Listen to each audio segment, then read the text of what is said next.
You cannot rap better than Andre 3000 on his feature verse on 16, because this verse reminds me, and I think reminds the listener, to seek their primal self. He opens up this verse after Rick Ross gives a pretty strong verse by talking about how, as an artist, you have so much to say, but there's only 16 bars usually that you have to work with. He's introducing this idea that these parameters in itself, in art, are uncomfortable. He said, the world has said so much to me and I just want to give it right back, but I only get 16.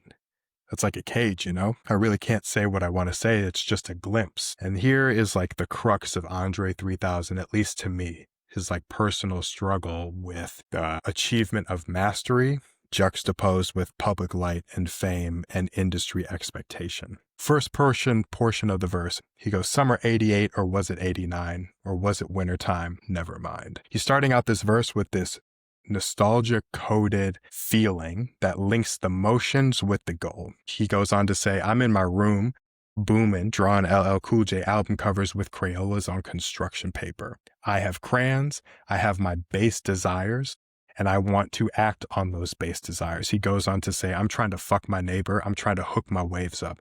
I'm trying to pull my grades up to get them saddle lace-ups before Lil Mark was Jacob, before them girls wore makeup. This is a less maintained time. The parameters were less nuanced, and you went after things because you understood them in their base form. Before the complexities of maturation distorted the base form or the state of happiness that we pursued things for, whether it was an art form, whether we loved to bake with our grandparents, whether it was a sport we played because we thought, hey, I'm just going to be a pro athlete when we were young. Before money, before changing parameters of success, before all of that, there was me in this base form, right? He goes on to lament that all of these expectations or all of these ideas that he originally had ultimately have fractures in them. He goes on to say a little bit later in the verse, before my mama wake up, before my crumbs would cake up, before they tell me they love me and will never break up, before the time she makes love to someone that I thought was my homeboy, but boy, was I wrong now.